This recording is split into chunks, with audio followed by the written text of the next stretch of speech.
sampaikan kepada mereka. Itu kata Yesus. Dan mereka semua telah menerimanya. Dan mereka percaya dengan benar bahwa engkaulah yang telah mengutus aku. Nah, segala firman yang datang kepada Yesus telah Yesus sampaikan. Roh Kudus nanti datang mengingatkan segala firman itu yang pernah Yesus ucapkan.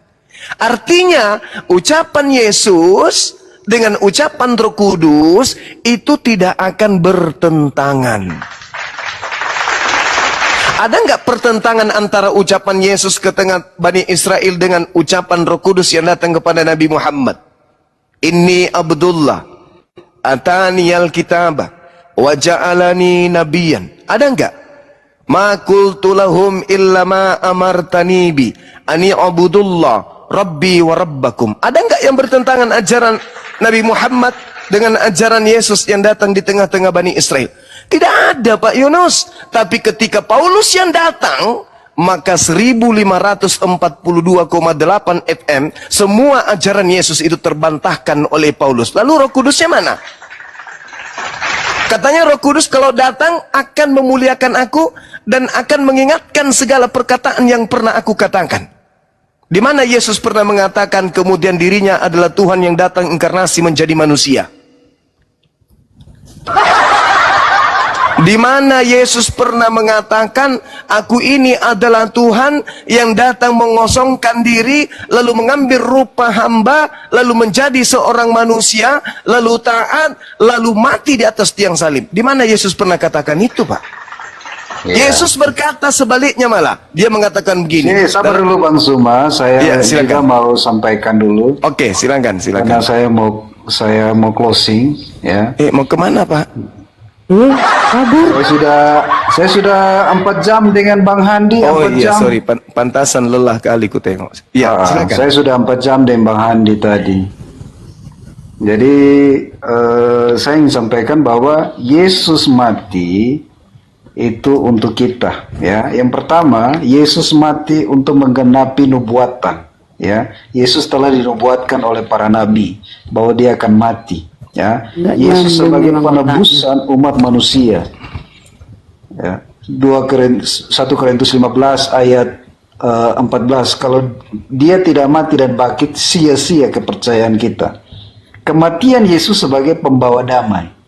Kolose 1 ayat Kolose. 20. Tadi katanya yang buat nabi, kok lari yang ke Kolose, Pak?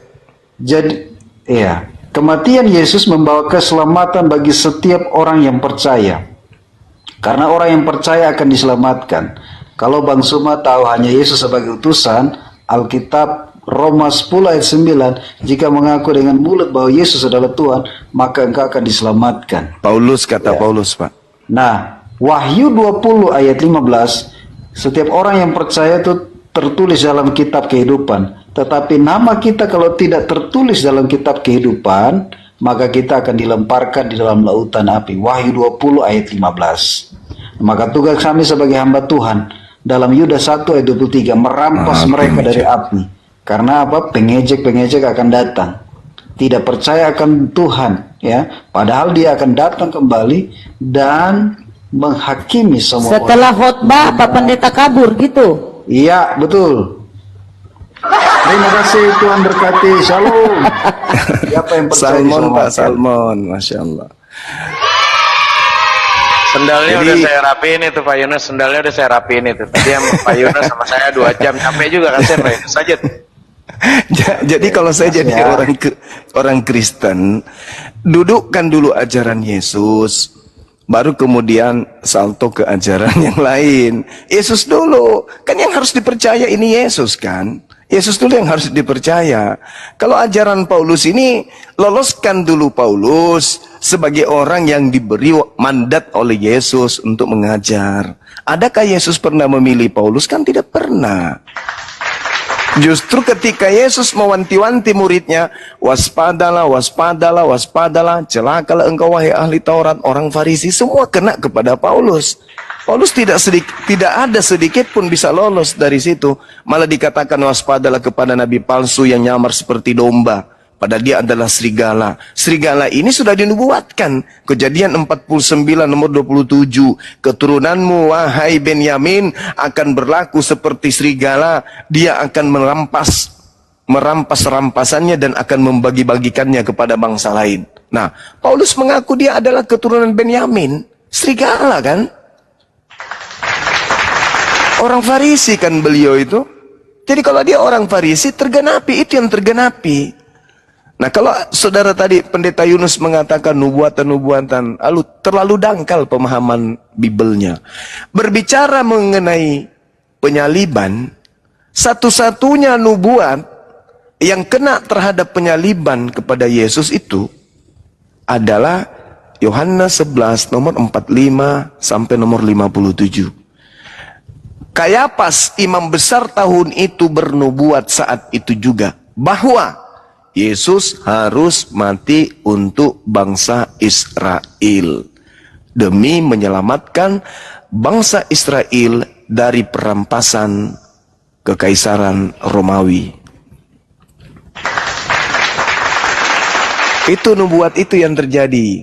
Sehingga orang-orang Yahudi berkongko-kongko bersepakat untuk membunuh Yesus meskipun tak memiliki kesalahan. Makanya mereka melakukan tipu muslihat. Mereka melakukan kesaksian-kesaksian palsu demi untuk menyerahkan Yesus. Tapi pertanyaannya, apakah Bapak yang mengutusnya mengizinkan hambanya yang suci ini teraniaya oleh orang Roma dan Yunani dan orang Yahudi? Gak mungkin. Bapak yang mengutus aku, dia menyertai aku, dan dia tidak akan membiarkan aku seorang diri. Dia senantiasa berkenan kepada aku karena aku senantiasa melakukan pekerjaan yang diperintahkan. Yohanes 8 nomor 29. Begitu Pendeta Yunus, belajar lagi Pak, biar sedikit ada cahaya dalam hati. Demikian teman-teman, guru-guru saya silakan. Siap, Bang Rastrum, silakan monitor Bang Rastrum. Monitor Bang. Silakan menanggapin. Silakan tanggapi dari Gurunda Zuma untuk mengenai masalah tadi. Yo, Gurunda Zuma kan juga pendeta, jadi lebih mahir daripada saya. Bisa aja Bapak ini. Silakan Bang, silakan. Assalamualaikum warahmatullahi wabarakatuh, Bun. Bunda Mila, lanjut.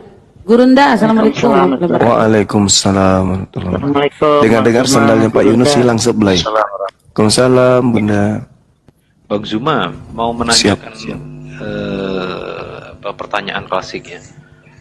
Perlakuan umat sebelum Nabi Muhammad dan setelah Nabi Muhammad itu seperti apa terkait dengan keselamatan dan dengan Tuhannya? Bisa dijelaskan, terima kasih. Iya, kalau kita berbicara perlakuannya orang jahiliyah, orang jahiliyah itu sudah mengenal Allah Pak, sudah mengenal Tuhan itu bernama Allah. Dari sejak dulu orang-orang Quraisy itu ketika ditanya siapa nama Tuhanmu, siapa yang menciptakanmu, siapa yang mengadakan ini semua, dia mengatakan Allah. Tapi belum ada syariat, belum ada tata cara ibadah, belum ada hukum-hukum yang datang kepada mereka. Tak ada petunjuk yang datang kepada mereka kemudian. Maka mereka menyembah berhala. Mereka menyembah berhala. Nabi Muhammad kemudian datang untuk membimbing mereka. Al-Quran surah Asy-Syura ayat 52. Mereka kemudian dibimbing, mereka diajarkan tentang Islam. Karena memang Nabi Muhammad diutus sebagaimana dalam Al-Quran surah An-Nahl ayat 44. Litubayyina linnas. Nabi Muhammad diutus kemudian kepada bangsa jahil, sehingga apa yang terjadi? Yang tadinya jahiliyah menjadi beradab. Bukan beradab cuman panas-panas tai kuku. 1400 tahun iman mereka tidak goyah sampai hari ini. Sampai hari ini bangsa jahiliyah dibuatnya jadi bangsa yang beradab. Mereka menjadi bangsa yang kemudian memiliki dedikasi terhadap keyakinan yang dibawa oleh Nabi Muhammad. Mereka menjadi pelopor daripada ajaran Nabi Muhammad. Yang tadinya jahiliyah menjadi mukmin, menjadi muslim, menjadi orang yang bertakwa, orang yang takut kepada Allah. Inilah yang terjadi sampai hari ini. Sampai hari ini. Jadi bangsa jahiliyah yang tadinya tidak dipandang kemudian, alhamdulillah kerajaan Allah yang diutus kepada para nabi itu diambil dan diberikan kepada bangsa keturunan Nabi Ismail alaihissalam. Itu yang terjadi Pak. Silakan. Ya, terkait dengan keselamatan ini belajar ya Bang Zuma ya. Saya belajar. Siap. Terkait dengan secara teologis keselamatan sebelum Muhammad itu kan belum ada syahadat. Nah, itu bagaimana Bang Zuma dengan yang setelah Muhammad mengenal syahadat? Sebenarnya syahadat itu kan persaksian, Pak. Nabi Musa mengajarkan itu. Shema Israel, Adonai Eloheinu, Adonai Ahad. Bahkan Nabi Musa kalau kita lihat di dalam kitab Keluaran 7, itu Nabi Musa diutus kemudian untuk menjadi Tuhan, menjadi Elohim bagi Fir'aun, dan diminta kepada kaumnya untuk percaya itu, bahwa dia adalah wakil Tuhan. Begitu juga kepada Nabi Isa. Nabi Isa diminta kemudian mengajarkan kalau dirinya itu adalah utusan Allah. Wa isqala Isa bin Maryam ya bani Israel inni rasulullahi ilaikum. Diminta oleh Allah kepada Nabi Isa untuk agar mengajarkan kepada Bani Israel kalau dirinya itu bukan anak zina, tetapi dia adalah Rasulullah, utusan Allah. Makanya di dalam Yohanes 17 nomor 3 itu kan syahadat. Hidup kekal itu adalah mereka mengenal engkau satu-satunya Tuhan yang benar dan mengenal Yesus yang engkau utus. Sama seperti di Islam, hidup kekal umat Islam peroleh dengan mengenal Allah sebagai Tuhan satu-satunya dan Nabi Muhammad sallallahu alaihi wasallam sebagai Rasulullah wa khataman nabiyyin. Itu umat Islam akan memperoleh hidup kekal jika mereka kemudian tetap teguh memegang kesaksiannya itu dan mengimplementasikan kesaksiannya dalam bentuk niat, tindakan, perilaku sehari-hari. Seperti itu, Bang. Jadi seluruh nabi itu umatnya bersyahadat, mempersaksikan, oh Nabi Musa ini adalah Nabiullah. Nabi Musa ini adalah utusan pencipta langit dan bumi. Oh Yesus ini adalah utusan pencipta langit dan bumi. Ingat, kedudukan Kristen pada saat Yesus datang di tengah Bani Israel itu nggak punya kelas, tidak punya bagian di sana. Kristen itu muncul jauh setelah Yesus itu terangkat ke langit. Kristen ini adalah agama buatan tangan manusia dengan mengambil bagian daripada pengajaran Nabi Isa alaihissalam di tengah-tengah kaumnya Bani Israel. Kemudian mereka membentuk satu sekte, membentuk satu ajaran, mencocok-cocokkan kemudian kitabnya orang Yahudi yang diterjemahkan dalam bahasa Septuaginta abad ketiga sebelum Masehi. Mereka kemudian mengoreksi, merevisi sampai kepada bertemunya dengan kitab kanon abad keempat. Jadi terjemahan Septuaginta dinikahkan, dikawinkan dengan kitab kanonik beserta surat Paulus pada abad keempat, lalu kemudian disatukan buku ini, lahirlah konsep perjanjian lama, perjanjian baru. Lahirlah Katolik. Coba Anda lihat terjemahan-terjemahan Anda. Kalau Anda melihat terjemahan-terjemahan kitab saudara, lalu Anda tuangkan ke dalam original teks yang ada, maka sangat jauh menyimpang. Bahkan terjemahan yang ada sekarang, kalau kita lihat original teksnya, manuskrip tertua, itu ada yang tidak ada, Pak. Tapi muncul sekarang sebagai terjemahan. Kenapa? Hanya sekedar untuk memuaskan nafsu penyembahan terhadap selain pencipta langit dan bumi, yaitu Yesus Kristus yang disamakan, diangkat, dilantik setara dengan pencipta. Nah, makanya Yesus nanti mengusir. Jadi kalau syahadat itu sudah diajarkan, hidup kekal. Artinya orang yang mendapatkan surga kekal di dalamnya adalah yang mengimani Tuhan yang mengutus Yesus satu-satunya Tuhan dan yang mengimani Yesus adalah utusan Tuhan. Bani Israel pada saat itu 95%, bahkan 98%, bahkan hampir 99% menolak Yesus. Menolaknya sebagai apa? Menolak sebagai nabi, menolak sebagai Mesias. Kristen tiba-tiba melantiknya menjadi Tuhan. Kan tidak nyambung. Yesus datang hanya untuk dipercaya sebagai Rasul, bukan dipercaya sebagai Tuhan. Orang-orang Yahudi ratusan tahun, sejak Nabi Salomo, menunggu Mesias datang untuk membebaskan mereka dari penjajahan. Jadi mereka menunggu dari generasi ke generasi, Mesias. Apa Mesias itu? Seorang raja yang diurapi Tuhan. Itu yang mereka tunggu.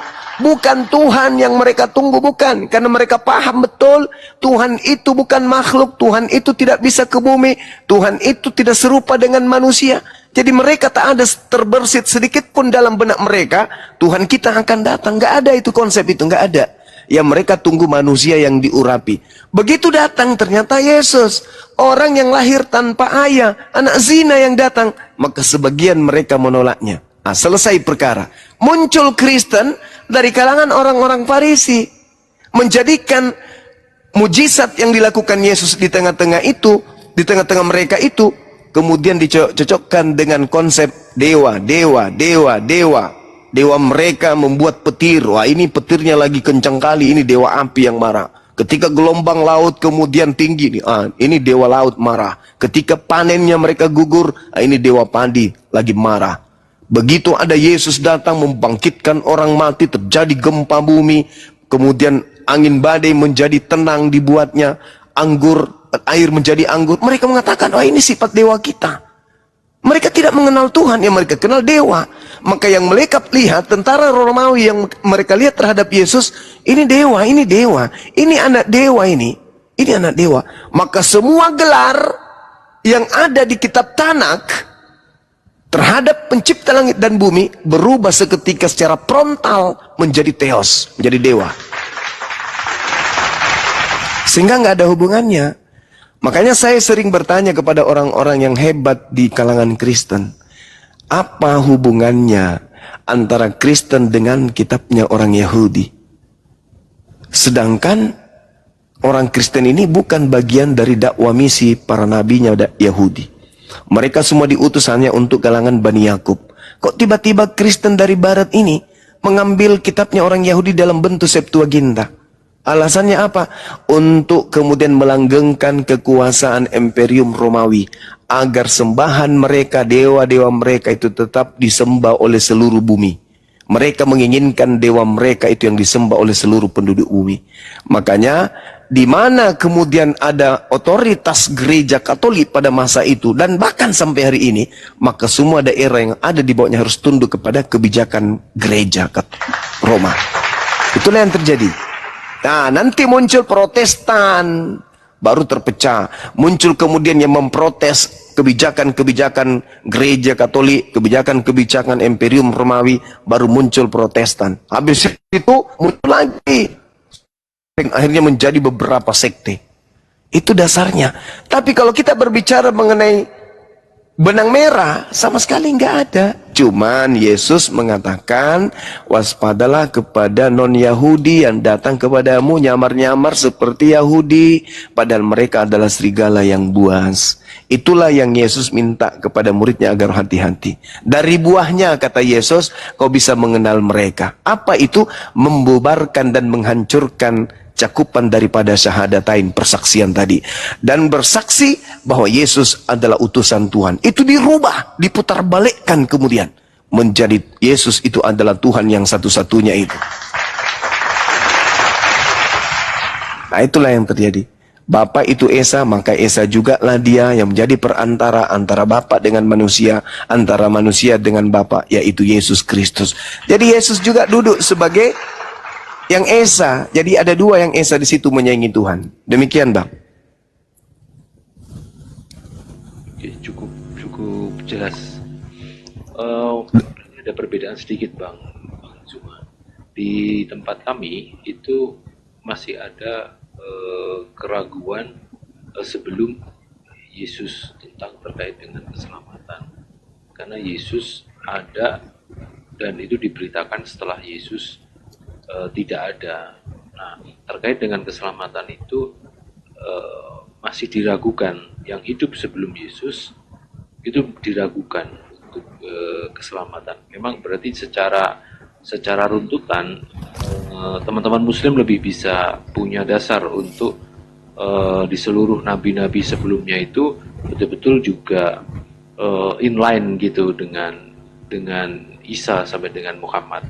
Seperti itu, Bang Zuma, kesimpulan saya. Cukup rinci sekali. Iya. Jadi sebenarnya, Bung, sedikit lagi. Al-Quran itu sudah menggariskan. Makanya kami umat Islam ini juga tidak bisa menutup mata dengan adanya gerakan-gerakan kristenisasi melahirkan semangat kami untuk berjihad. Karena kami menganggap dialog-dialog seperti ini itu adalah bagian jihad. Memperjuangkan akidah di depan orang-orang non-muslim, perang logika, perang argumentasi itu adalah jihad menurut pandangan kami. Al-Quran datang kemudian menyampaikan, dan apa yang disampaikan Al-Quran itu sudah terbukti. Jauh sebelum Al-Quran itu pun sudah terbukti. Nah, sedangkan Nabi Muhammad tidak pernah melakukan penyelidikan. Contoh misalnya dalam Al-Quran surah Al-An'am ayat 153. A'udzubillahi minasyaitonirrajim. Wa anna hadza sirati mustaqima fattabi'un. Dan sungguh inilah jalanku yang lurus, maka ikutilah. Perintahnya kemudian wala tattabi'u subula fatafarraqa bikum an sabilihi. Jangan kamu ikuti jalan-jalan yang lain yang akan mencerai-beraikan kamu dari jalannya. Zalikum wassakum bihi la'allakum tattaqun. Demikianlah Allah memerintahkan kepadamu agar kamu bertakwa. Kata Al-Quran, jalan lurus itu adalah dinul Islam, mengikuti ajaran Islam.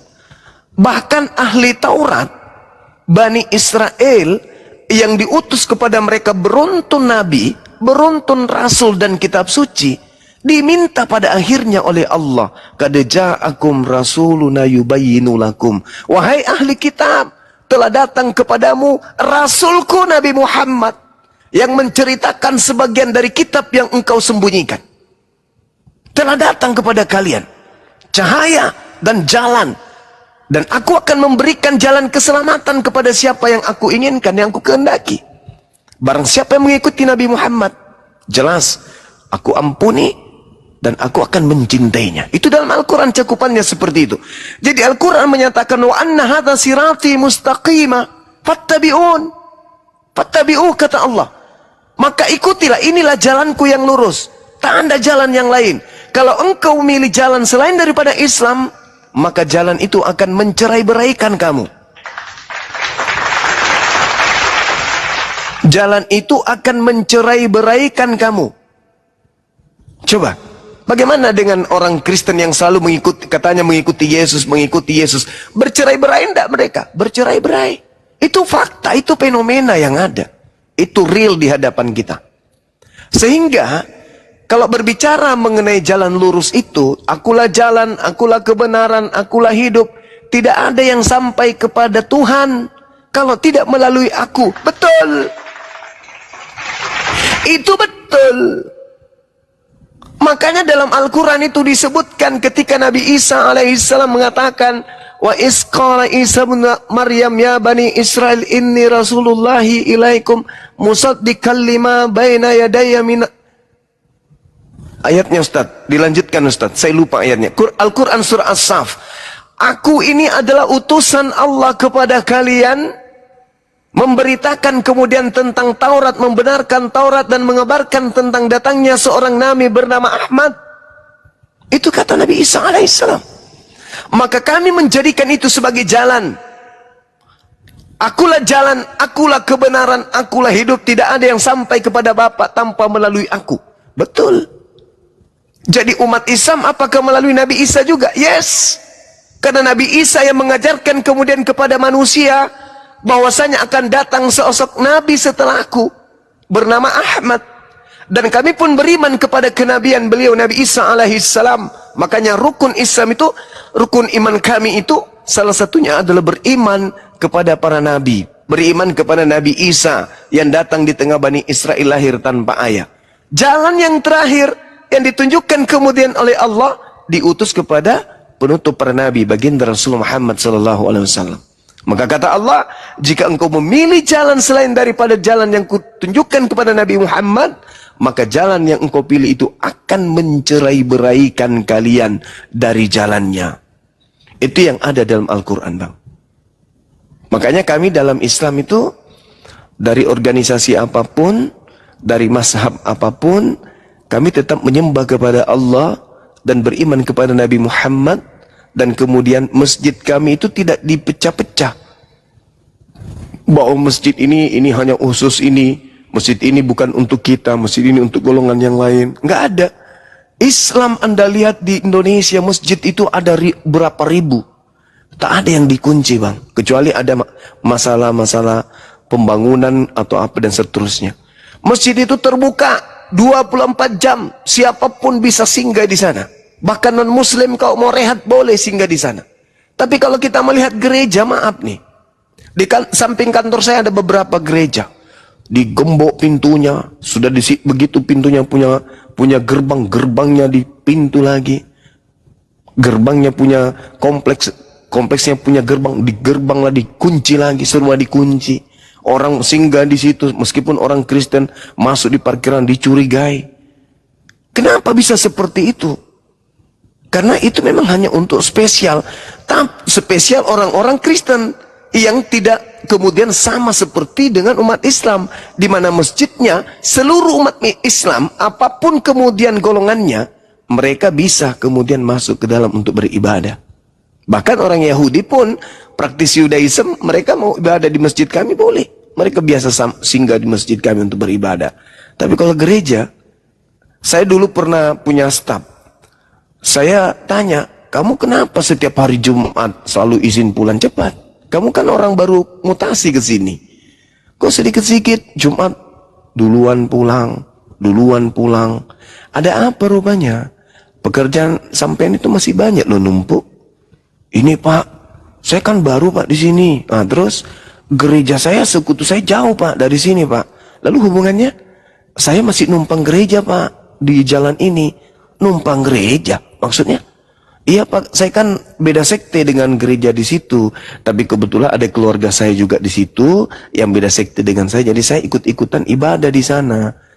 Di situ bukan tempat saya sebenarnya. Saya cuma numpang sementara ibadah. Di situ saya berpikir, oh mereka ada istilah kayak begini.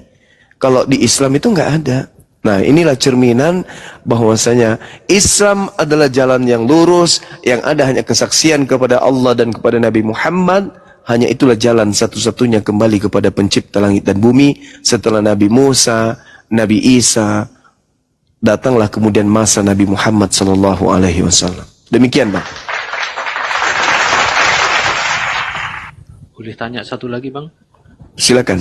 Ya, untuk wawasan. Saya pernah dengar, ini saya lagi cari, nggak nemu karena saya nggak bisa cara membuka Al-Qur'annya bagaimana ya. Agak ribet.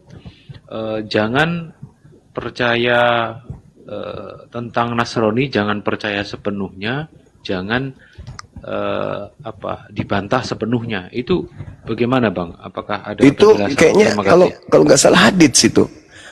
Ustadz Hanafi hadis itu kan ya? Iya, itu hadis Rasulullah SAW. Masya Allah. Silakan silakan.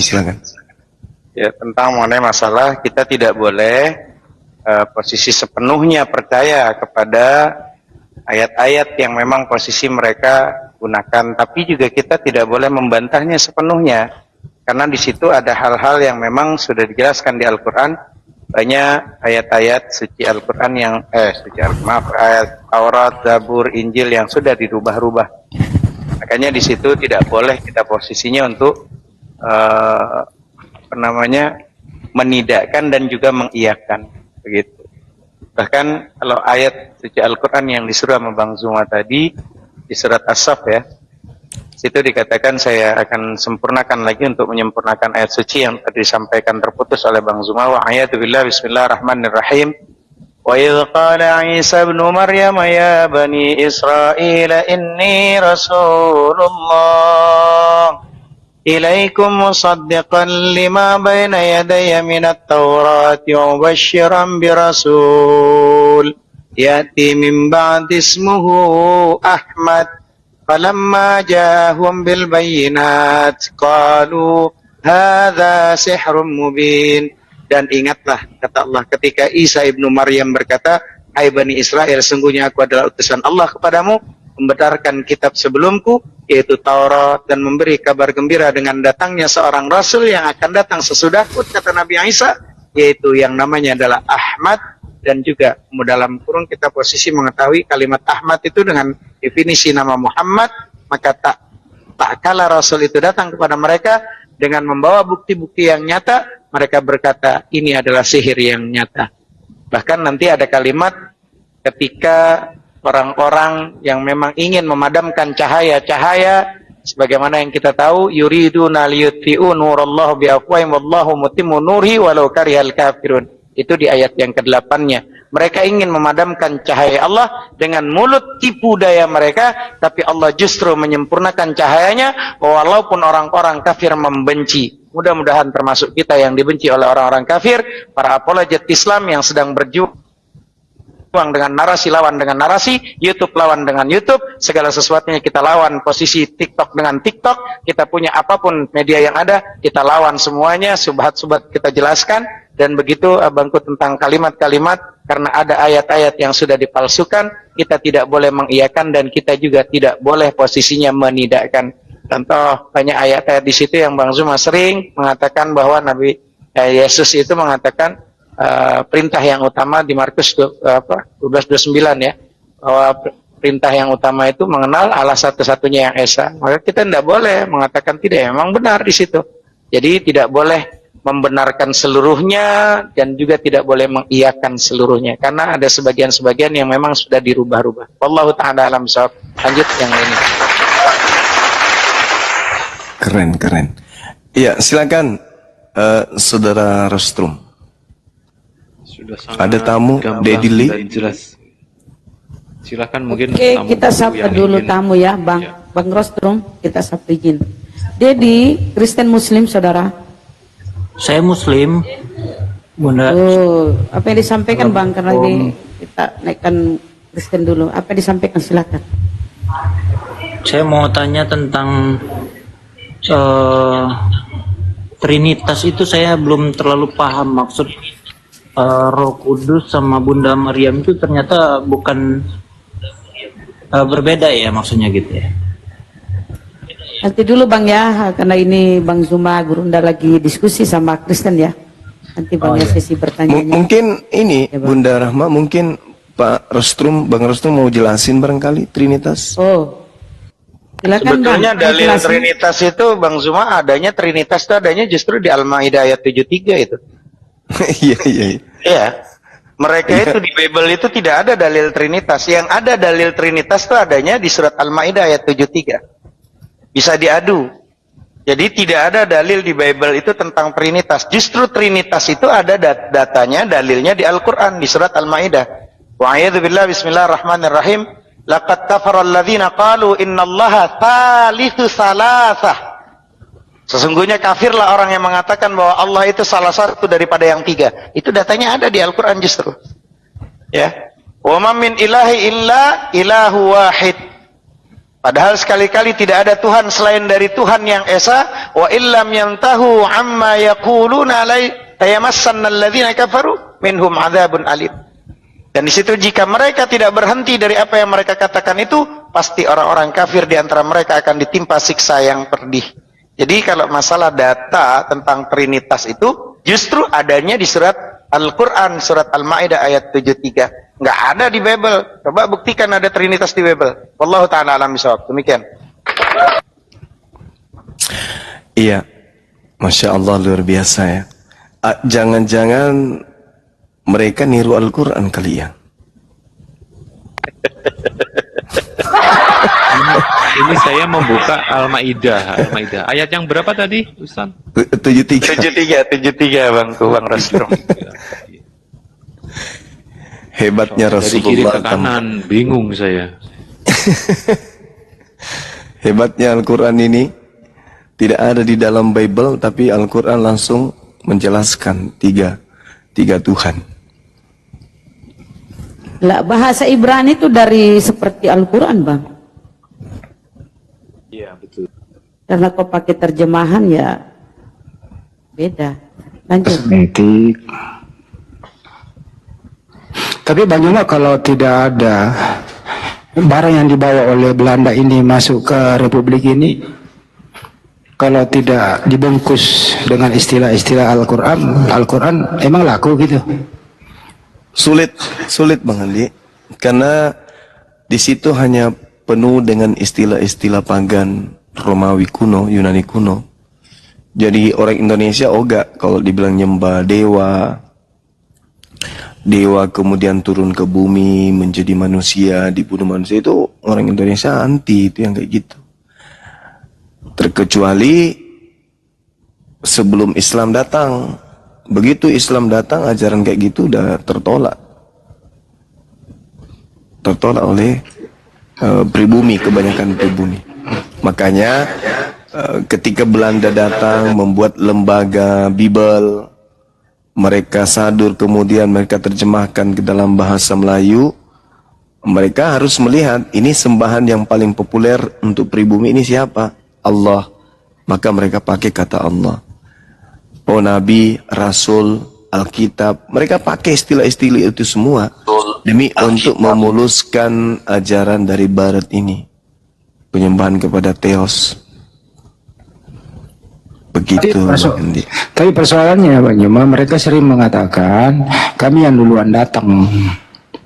Khusus di Indonesia, kan Islam dulu, baru Belanda masuk, memporak-poranda, ya, membuat rumah ibadah tandingan selain masjid, kan gitu. Tapi mereka ini mengatakan duluan kami. Sebenarnya yang nyolong siapa sih istilah-istilah ini? Gitu loh maksudnya. Jangan-jangan ini ada pelaku mengaku korban, bagaimana ini? 800 tahun kurang lebih Islam lebih duluan masuk daripada Kristen ke Indonesia ini.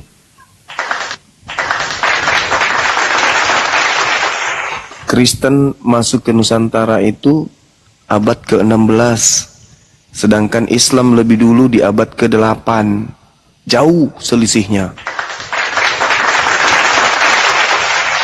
Jauh. Memang duluan mereka, duluan di Roma sana lebih dulu.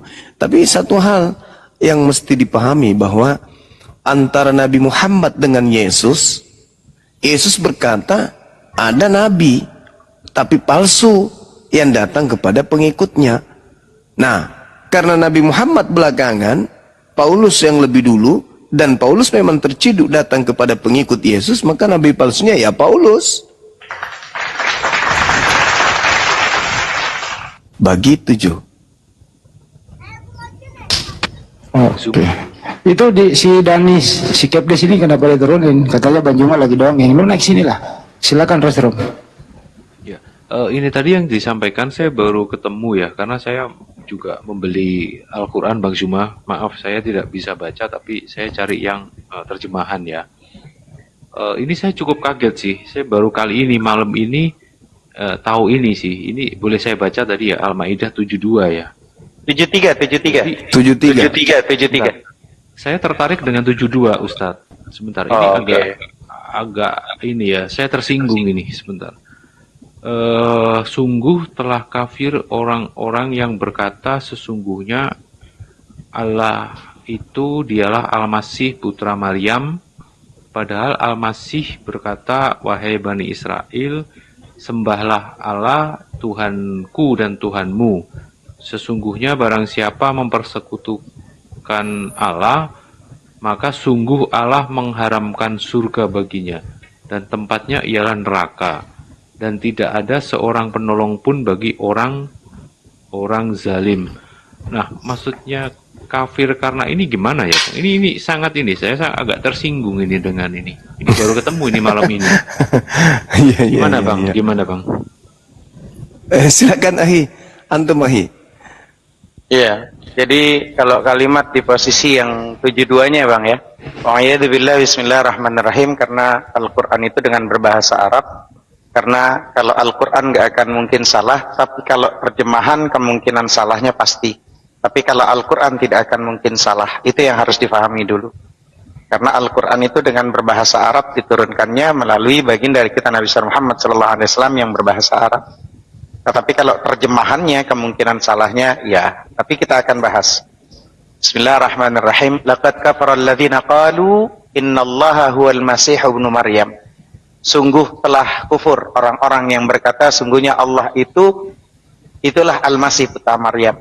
Jadi akan dikatakan orang-orang kafir, orang-orang yang kufur, orang-orang yang menyelisihi daripada kebenaran. Siapa? Orang-orang yang mengatakan sungguh Allah itu adalah Al-Masih putra Maryam. Wa qala al-Masihu ya bani Israil a'budullaha rabbi wa rabbukum. Dan Al-Masih itu sendiri berkata, wahai Bani Israel, sembahlah Allah, Tuhanku dan Tuhanmu. Itu sama seperti posisi di Markus 12:29, hukum terutama adalah dengarlah hai orang Israel, Tuhan Allah kita, Tuhan itu Esa. Kan sama tuh abangku. Betul kan? Innahu may yusyrik billahi faqad harramallahu alaihi al-jannah wa ma'wahu an-nar wa ma lizalimina min ansar. Sungguh siapa yang mempersekutukan sesuatu dengan Allah, maka sungguh Allah mengharamkan surga baginya dan tempatnya ialah neraka. Tidak ada seorang pun penolong pun bagi orang-orang yang zalim. Zalim itu artinya menempatkan bukan pada tempatnya, Bang. Ya, yang harusnya Tuhan tempatkan Tuhan. Makanya Bang Rostrum saya selalu katakan yang mengganggu pikiran kita karena kita selalu memahami Tuhan itu tetap pada dimensi kemanusiaan. Itu masalahnya. Masalahnya adalah yang mengganggu pikiran kita karena kita selalu memahami Tuhan tetap pada dimensi kemanusiaan. Jadi kalau ketika ada orang bertanya, kalau memang Allah Tuhanmu, wahai Bang Zuma, wahai Hanafi, wahai Bang Handi, wahai Felix, wahai teman-teman Muslim, kapan adanya, di mana tempatnya, seperti apa rupanya? Maka cukup kami dengan menjawab, wahai saudaraku, masa, waktu, tempat, itu ciptaan Allah. Bagaimana mungkin Tuhan, Allah ada di ciptaannya? Laisa kamislihi syai'un fil ardi, tidak ada yang menyerupai di muka bumi ini. Bahkan bumi ketika turun Allah ke bumi, hancur bumi, tidak akan mungkin mampu dengan kebesarannya Allah. Karena Allah Maha Besar, bumi ciptaannya. Bagaimana mungkin Allah yang Maha Besar turun kepada ciptaan yang sangat kecil? Seperti itu Bang Rostum. Allah Ta'ala alam sawab. Lanjut. Malam ini saya salah masuk room ini. 7273 baru ketemu ini. Tersinggung saya Bang Zuma. Sebenarnya begini, saudara. Saudara Rostrum. Anda pernah baca nggak di dalam kitab saudara? Ini kan Al-Quran kan mengatakan tentang Nabi Isa, di mana Nabi Isa itu menceritakan kemudian menurut Al-Quran, wahai Bani Israel, kan gitu. Wa qalal masihu ya Bani Israel. Perintahnya kemudian, seruannya kemudian kepada Bani Israel. Nah, Yesus kan juga kepada Bani Israel. Di dalam Yohanes 20 nomor 17, apa kata Yesus? Jangan sentuh aku, wahai Maria. Aku belum pergi kepada Bapa, tetapi pergilah engkau kepada saudara-saudaraku dan katakanlah kepada mereka bahwa aku akan pergi kepada Tuhanku dan Tuhanmu. Itu jelas tuh ucapan Yesus. Berarti Yesus bertuhan. Yohanes berapa itu? Dia katakan bahwasanya Yohanes 4 nomor 22. Aku dan pengikutku kami menyembah apa yang kami kenal. Artinya, aku dan pengikutku menyembah kepada pencipta langit dan bumi, dan kalian menyembah kepada Tuhan yang kalian tidak kenal. Itu jelas itu. Berarti dengan kata lain, Yesus betul-betul mengajarkan kepada Bani Israel untuk menyembah kepada Allah, pencipta langit dan bumi. Tuhannya Yesus dan Tuhannya Bani Israel. Shema Israel, Adonai Elohenu, Adonai Ahad. Itu jelas itu, Markus 12:29. Jadi apa yang diterangkan oleh Al-Quran, itu tidak keliru. Memang Nabi Isa, dalam hal ini, Nabi yang diutus kepada Bani Israel lahir tanpa ayah, menyeru kepada Bani Israel supaya Bani Israel itu menyembah hanya kepada Tuhan yang mengutus Yesus. Bahkan iblis pun kan, apa kata iblis? Yesus kepada iblis, hanya sembahlah Allah, hanya kepada Allah saja engkau berbakti. Lukas 4, Matius 4. Itu kan jelas. Tidak pernah Yesus sedikit pun mengatakan sembahlah aku. Sedangkan Kristen hari ini menyembah Yesus. Yesus memberikan teori, Yesus memberikan praktek, di mana Yesus kemudian bersungguh-sungguh, berdoa, sujud, memohon kepada Tuhan.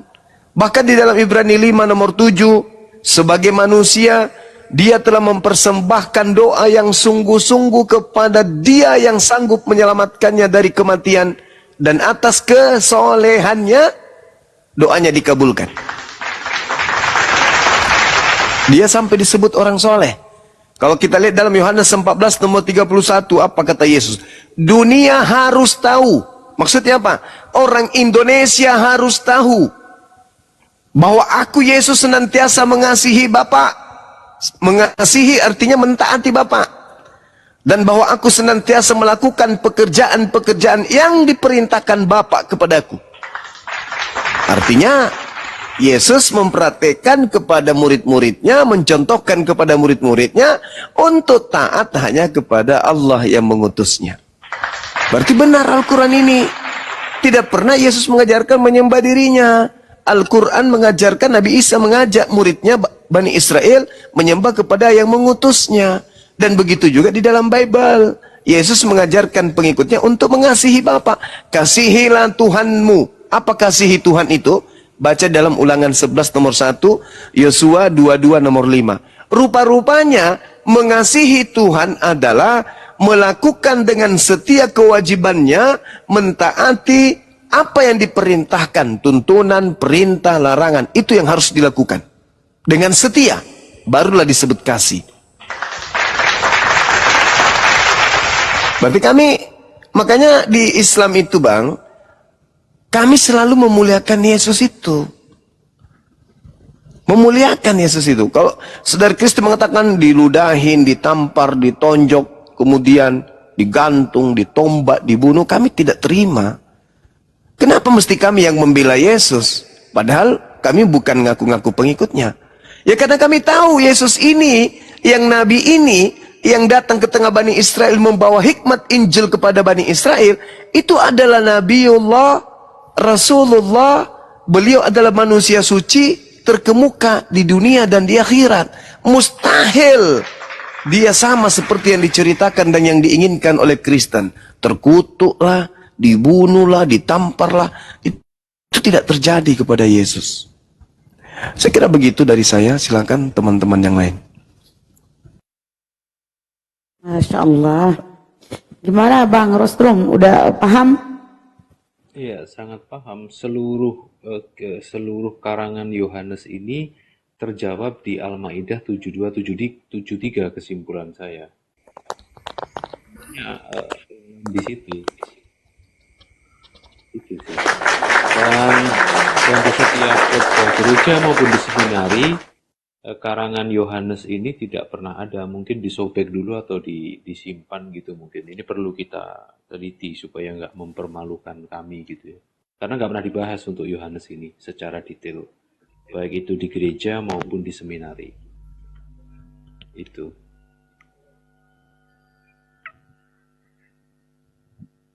Oke, izin kita sapa Sakira. Assalamualaikum Bunda. Oh Muslim, apa yang disampaikan? Ya, Saudara Rostum, boleh nggak saya nanya satu hal Bang? Boleh Bang. Menurut abangku ini, Yesus itu hakikatnya apa Bang?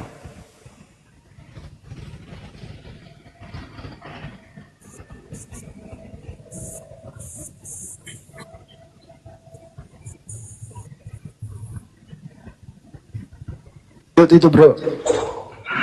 Oh, dari yang saya pelajari sampai sekarang, saya menemukan bahwa Yesus itu bukan Bapa. Itu Bang. Hakikatnya manusia berarti. Ya.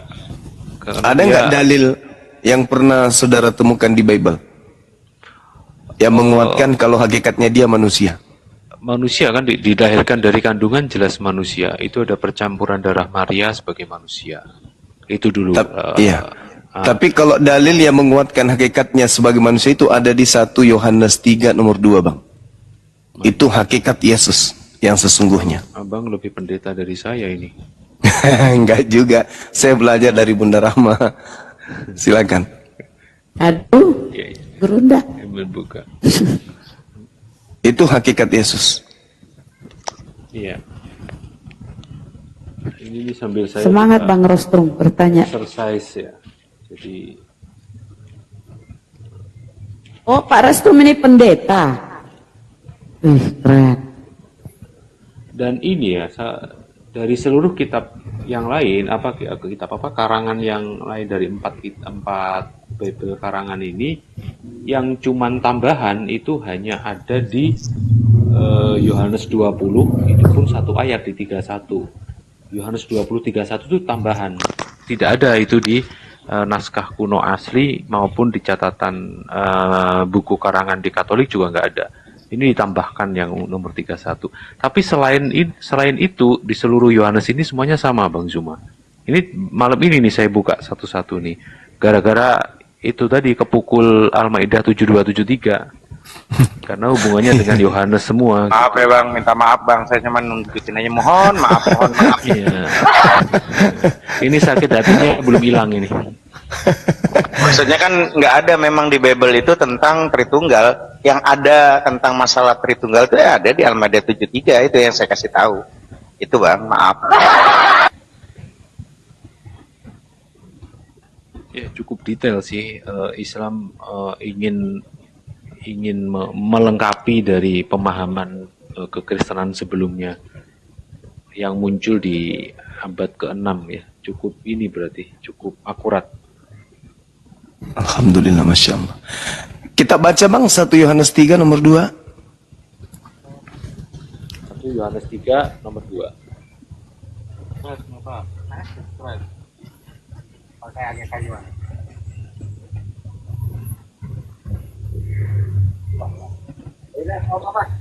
Apa?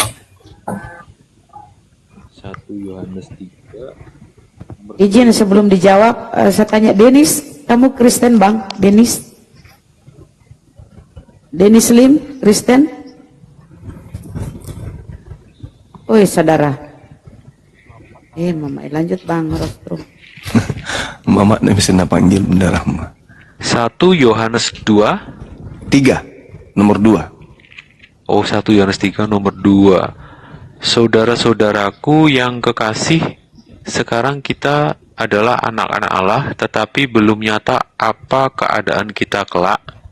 Akan tetapi kita tahu bahwa apabila Kristus menyatakan dirinya, kita akan menjadi sama seperti Dia, sebab kita akan melihat Dia dalam keadaannya yang sebenarnya. Apa Dalam keadaan yang sebenarnya, keadaan sebenarnya Yesus itu sama seperti kita. Kita ini manusia kan? Kita akan melihat Yesus sama seperti kita, sebab kita akan melihat Dia dalam keadaannya yang sesungguhnya.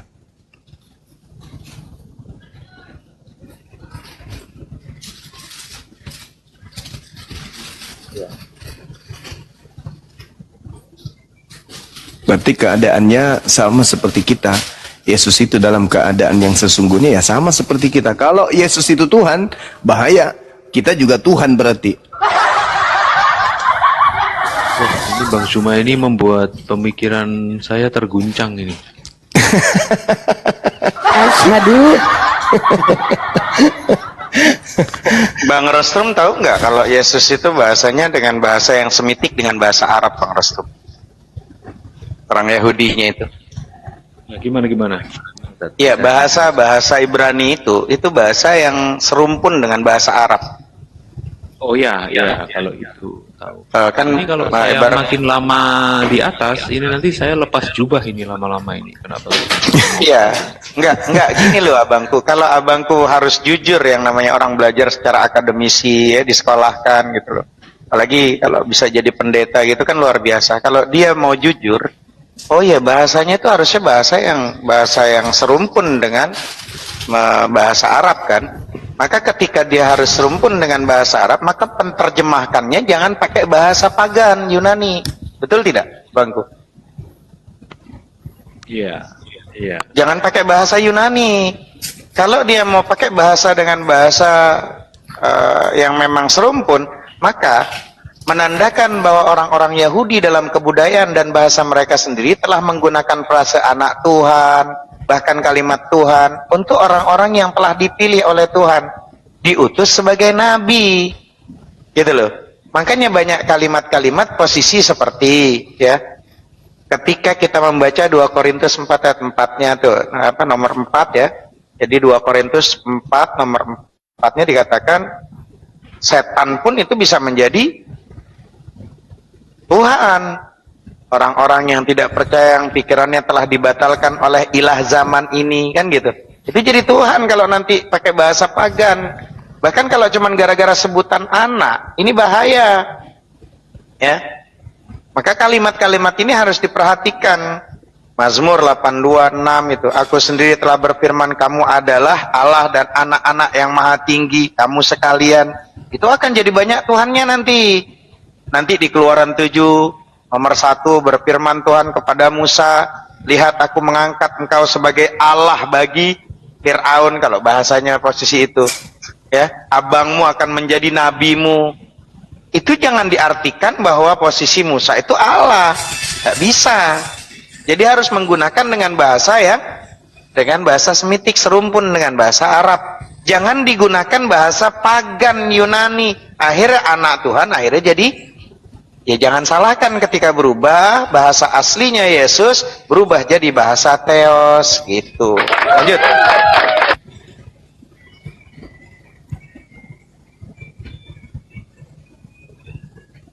Oke, silahkan mungkin yang lain dulu. Kalau saya tanya lagi nanti ini makin ketemplak ini saya. Saya masih ingin menenangkan pikiran dulu. Silahkan.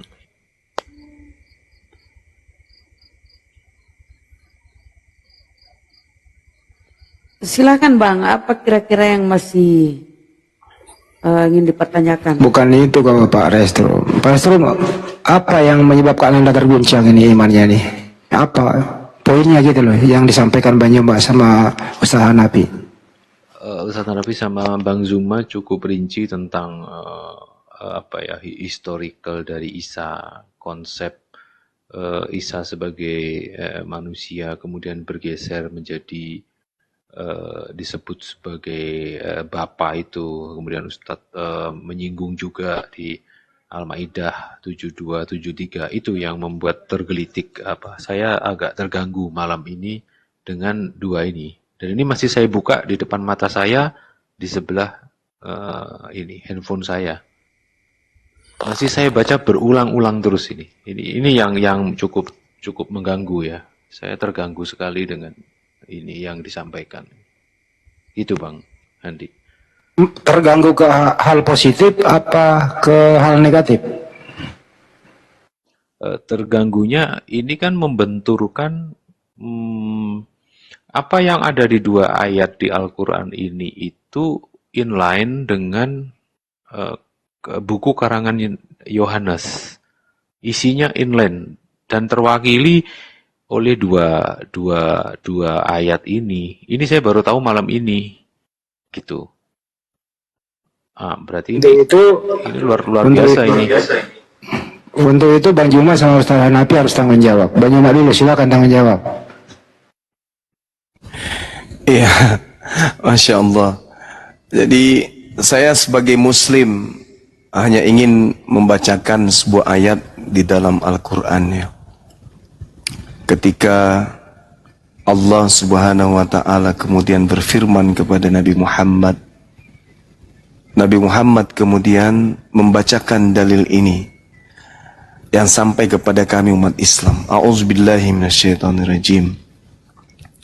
Wa man azlamu mimman iftara 'ala Allahil kadhiba wa huwa yud'a ilal Islam. Wallahu la yahdil qaumaz zalimin. Dan siapakah yang lebih zalim daripada orang yang mengada-adakan kebohongan terhadap pencipta, padahal dia diajak kepada agama Islam, sudah datang padanya agama Islam, dan Allah tidak memberi petunjuk kepada orang-orang yang zalim. Siapa orang yang zalim ini? Adalah mereka yang sudah datang kepadanya kebenaran tetapi masih tetap menolak kebenaran. Maka itu adalah orang yang zalim. Maka Allah menyatakan siapa yang lebih zalim daripada orang yang mengada-adakan kebohongan terhadap Allah. Jadi Allah itu esa, Allah itu ahad, Allah itu tidak serupa dengan makhluk, Allah tidak mungkin kemudian memiliki kelemahan, maka Allah mustahil sama, apalagi setara, atau lebih rendah daripada makhluk. Nah, ini yang ada kemudian terjadi kepada saudara-saudara kita Kristen. Dulu, kalau orang Kristen itu masih tetap saja mengikuti ajaran dari Barat, sebelum Nabi Muhammad itu datang, ya mungkin masih bisa kita katakan wajar. Karena mereka masih terkungkung oleh si jahat, sang pembinasa keji, sang nabi palsu yang datang kemudian kepada mereka. Tapi ketika datang Islam, apa yang dibenci dari Islam? Apa yang ditolak dari Islam? Ketika Islam menyeru Allahu Akbar, maka yang diserunya itu adalah pencipta yang maha besar. Maka otomatis yang kemudian mendengarkan ya Allah yang maha besar itu. Ketika orang-orang Kristen menyeru ya Yesus, mana ada Yesus dengar? Maka yang mendengarkan ketika orang-orang non-muslim menyeru kemudian kepada Tuhan-Tuhan mereka, sembahan-sembahan mereka, ya Allah, pencipta langit dan bumi yang maha mendengar, yang mendengarkan itu. Dan Allah tidak pilih kasih.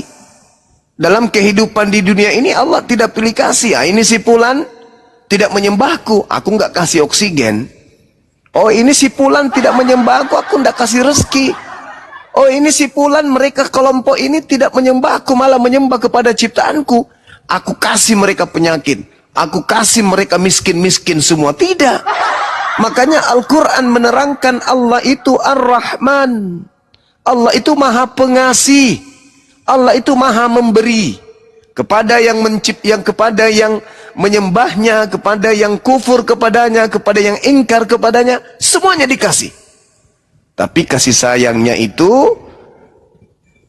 hanya berlaku kepada umat muslim. Jadi kalau ada orang kemudian minta kepada Tuhannya selain daripada Allah, Allah kita yang mendengarkan, Tuhan kita yang mendengarkan. Allah kasih. Ini aku kasih sebagai hambaku, sebagai ciptaanku, aku kasih apa yang engkau butuhkan. Tetapi nanti pertanggungjawabannya itu di akhirat. Kau gunakan apa hidupmu ketika engkau di dunia? Kau manfaatkan apa ilmumu ketika engkau di dunia? Apakah Islam belum datang kepadamu? Apakah para apologet Islam tidak ada datang menyeruhmu? Apakah tidak ada di antara umatnya Nabi Muhammad yang mengabarkan jalan yang benar kepadamu? Kalau ada, berarti kamu jatuh dalam posisi manusia yang zalim. Apa yang kamu tidak suka terhadap umatnya Nabi Muhammad? Ibadahnya begitu disiplin, begitu teratur, mereka begitu kemudian adil di dalam hidup. Mereka kemudian begitu mengayomi kalian dalam hidup.